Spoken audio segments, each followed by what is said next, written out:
Chez Google à Saint-Guilain, la direction repose sur ses deux têtes. Frédéric Descamps est le local de l'étape. Originaire de Tullin, il a étudié à l'ISIM à Mons. De l'énergie renouvelable à l'industrie chimique, le voici aujourd'hui, à 47 ans, à la direction technique du data center. Freddy Bonhomme complète la paire.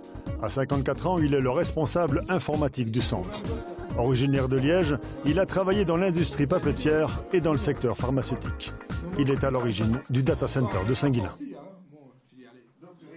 Bonjour à tous et bienvenue dans ce Face à vous. Restons modestes, mais l'événement est rare.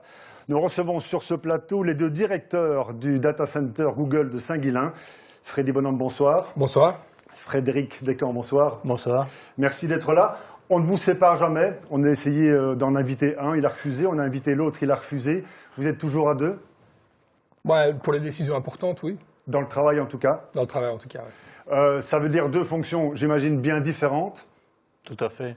Donc Freddy s'occupe des serveurs, de l'IT, du network et de leur maintenance, operation et réparation. Et Frédéric? Frédéric, je ne sais pas encore, je me pose la question, mais Frédéric s'occupe de tout le reste, la puissance électrique, le refroidissement, les bâtiments, ce genre de choses-là. Et ces deux fonctions indispensables et complémentaires, quoi. L'une sans l'autre n'a aucun sens. Alors, merci d'être là. On va bien sûr parler du data center et de ses implications sur la région Mons-Borinage. Et puis, si vous souhaitez réagir à cette émission, n'hésitez pas. Nous avons Twitter, le hashtag Face à vous. Nous ne sommes pas encore en direct, mais nous ne manquerons pas, bien sûr, de réagir et de répondre à vos réactions. Alors, Frédéric, comment devient-on directeur de Google? Je m'adresse d'abord au régional de l'étape. Vous êtes originaire de Tullin, on l'a dit. Comment devient-on directeur du data center Google à Saint-Guilain? Un peu par hasard et beaucoup par force de travail. Ce qui s'est passé au début, c'est que j'ai vu une annonce dans le Vlan, j'ai répondu, ils cherchaient des techniciens et je me suis dit, s'ils cherchent des techniciens, il y aura certainement des places pour des managers.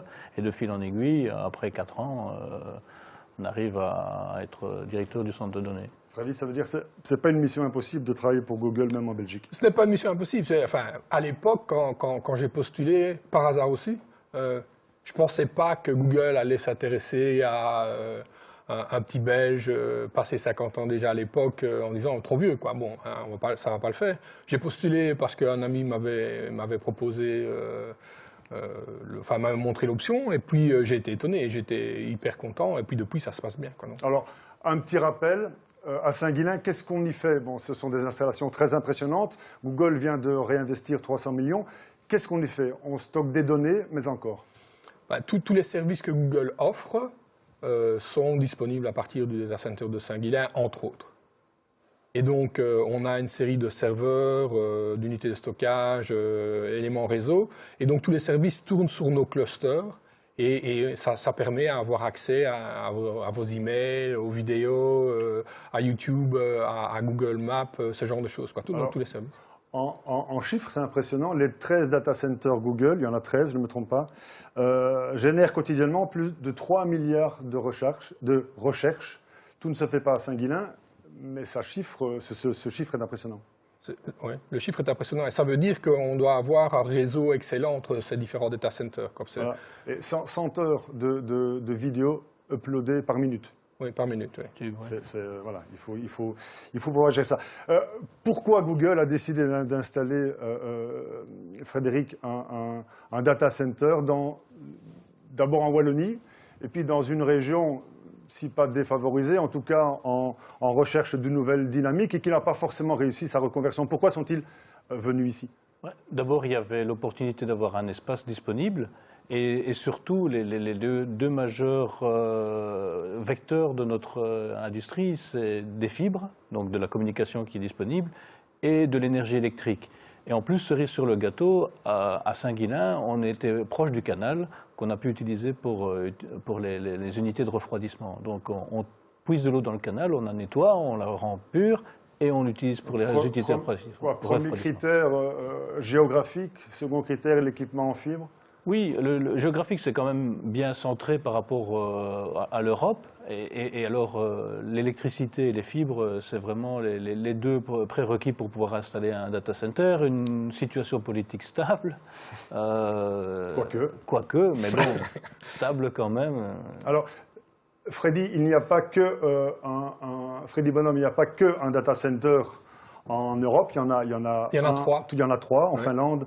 En Finlande et à Irlande. Dublin, ouais. Mons, le plus important, il se situe. Pour l'instant, Mons est le plus grand d'Europe. Demain, ça pourrait éventuellement changer, mais Mons et la Finlande sont les deux plus grands en Europe, quoi. Vous avez d'ailleurs débuté votre carrière en Finlande. Enfin, Je n'ai pas Google. débuté la carrière en Finlande, mais après un an de travail à mettre l'équipe en place ici à Mons, on m'a demandé de m'occuper du démarrage du data center en Finlande. Et j'ai passé 1 an et demi entre la Finlande et la Belgique pour continuer à faire grandir le centre ici et mettre en place le centre en Finlande.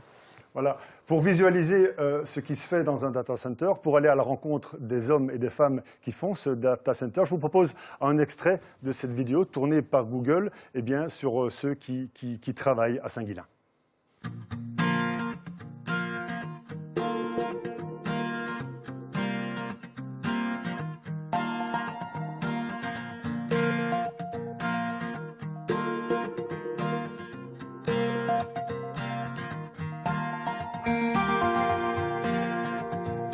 Why do I work for Google? It's a good question. Google is a fascinating company doing very interesting things. It's changing the world in one way or another. Pour un informaticien, Google, c'est une mine d'or, quoi. C'est une entreprise jeune et dynamique qui prend soin de ses employés. Et l'ambiance de travail est très chouette. On ne se prend pas trop au sérieux, même si on est sérieux dans notre travail. Ik heb hier een aantal sterktes bij mezelf ontdekt waar ik me voorheen niet van bewust was. En Google biedt ook de mogelijkheid om gebruik te maken van die sterktes.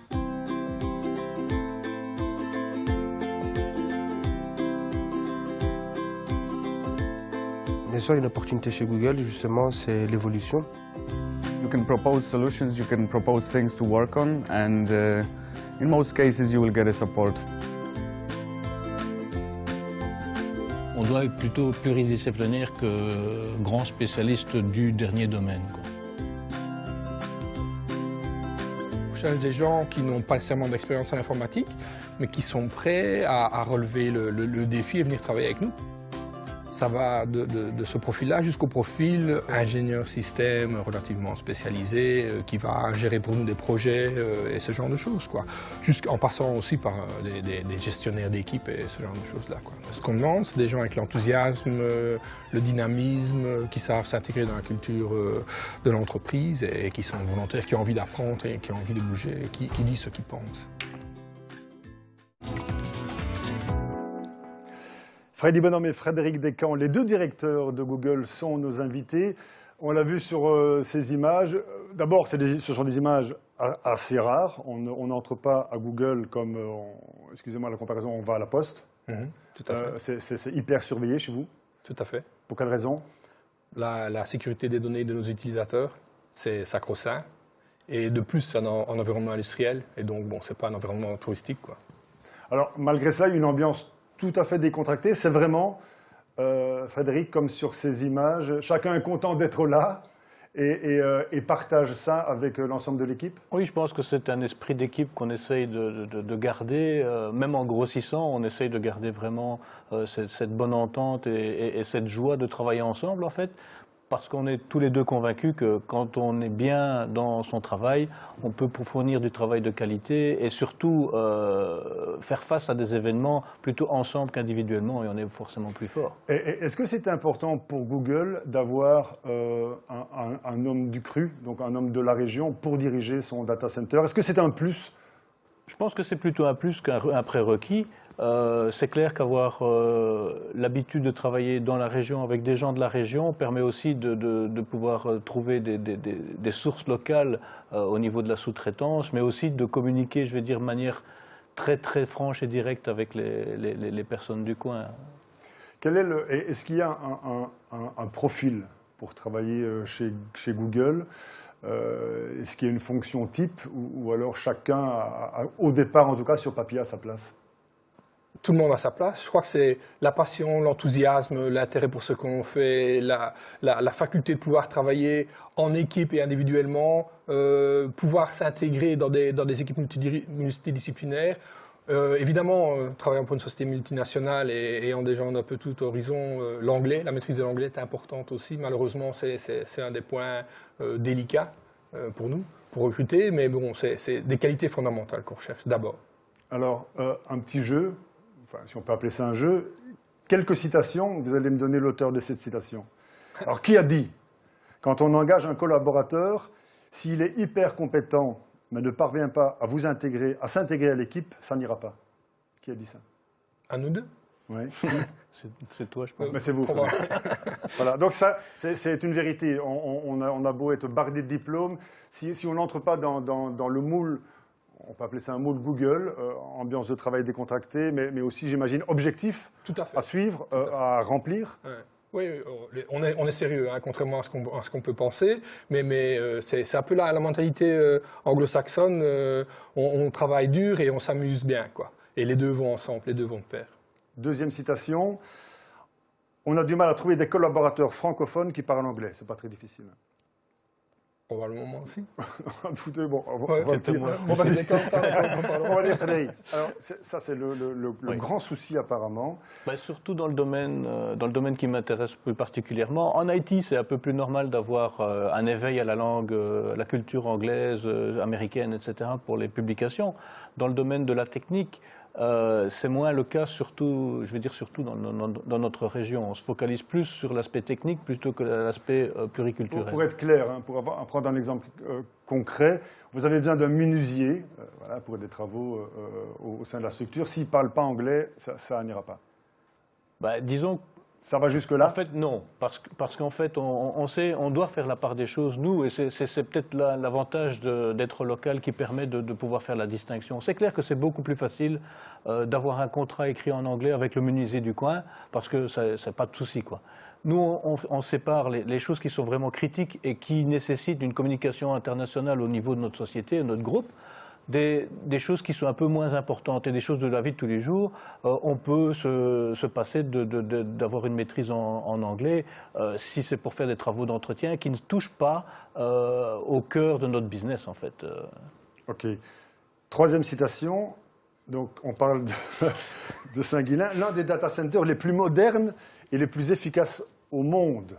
Alors, qui a dit ça? Monsieur Descamps, alors. Non, ça, c'est pas un coup de... Encore tout faux. Alors, ça, c'est oui. Le soir, donc le journal Le Soir. Donc, c'est une phrase assez complaisante.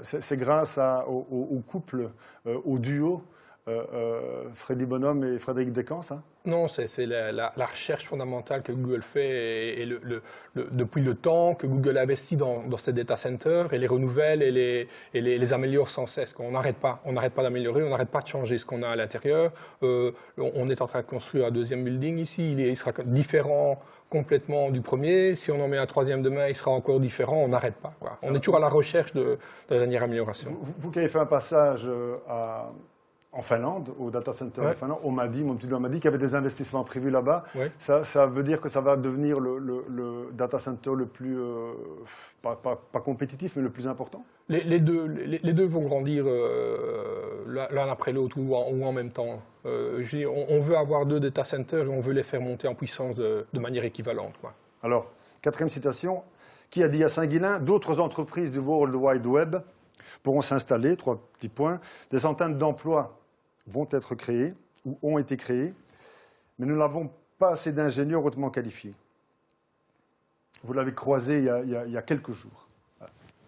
Bill Hutchinson? Non, c'est Vint Cerf qui a dit ça, non pas lors de sa conférence qu'il a donnée à Mons, mais un journaliste de nos confrères de La Libre. C'est vrai que ça crée une réelle dynamique et que l'avenir peut être rose, entre guillemets, dans ce domaine de l'évolution technologique, dans le numérique?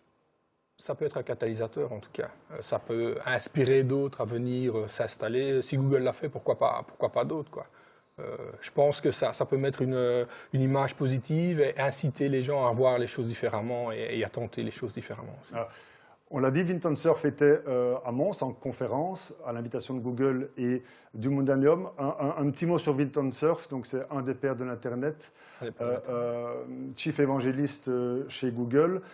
Il a mis au point le protocole TCP/IP. Alors, en 2 secondes, protocole TCP/IP, ça veut dire quoi? TCP/IP, c'est le protocole qui transfère les données sur le réseau web, sur le web. Et donc, Voilà. toutes les applications qu'on utilise reposent sur TCP/IP, fondamentalement. Ça au moins c'est clair.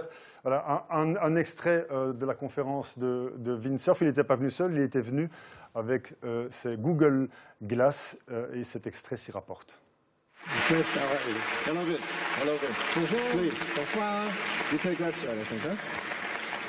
Windsurf va nous aider à découvrir un peu davantage le Google Glass. Il va faire une petite démonstration pour vous. Encore un essai. OK, Glass. Oui, Glass. Google, qui a gagné le prix Nobel de la paix en 1913. Henri Lafontaine. Oui, la réponse est également correcte. Encore une fois. Encore une autre question. Donc voilà. OK, Glass. OK, Glass. Take a picture. Prenez une photo. Faites une photo. Gotcha. So now you're on camera. But it's only one shot. We could do video. Oui, on pourrait également avoir une vidéo.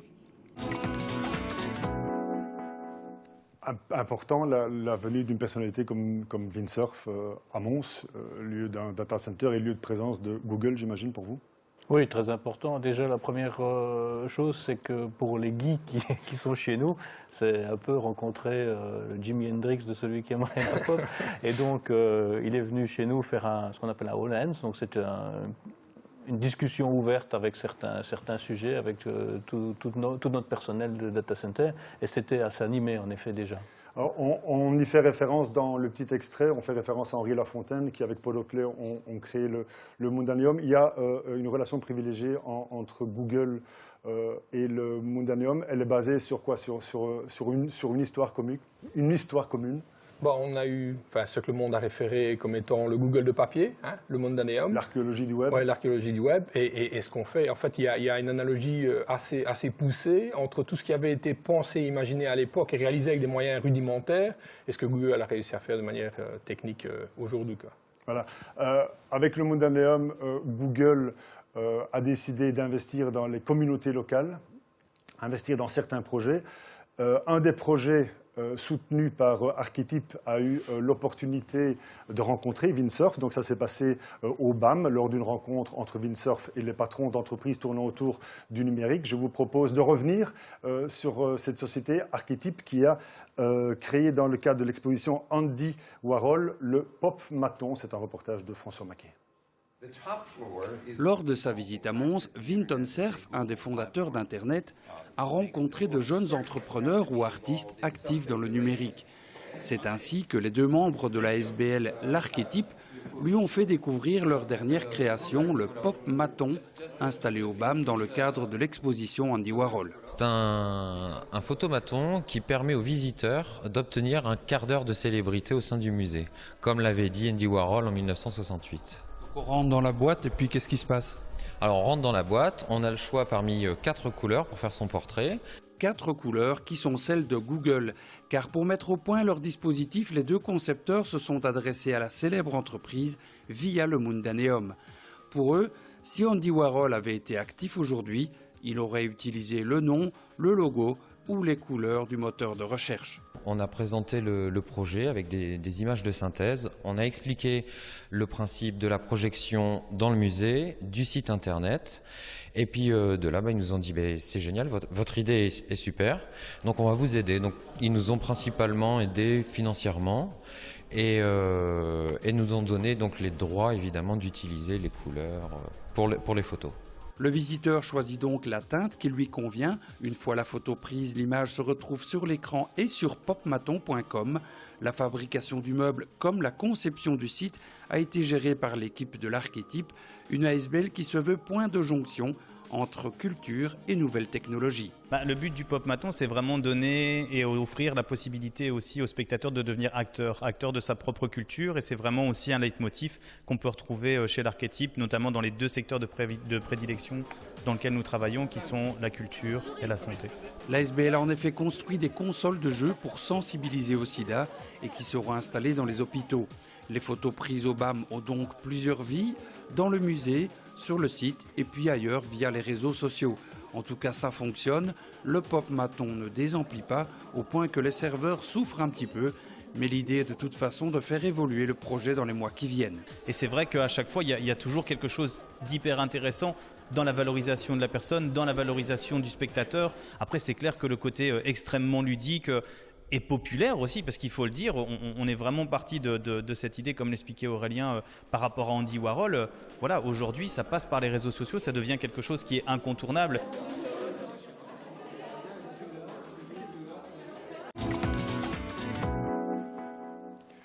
Freddy Bonhomme, Frédéric Descamps, alors cet exemple d'archétype et son pop maton, ce sujet plutôt, c'est vraiment l'exemple type du projet soutenu par Google dans le cadre d'un programme large de médiation avec la communauté locale. C'est quoi? C'est une volonté de soutenir la technologie numérique?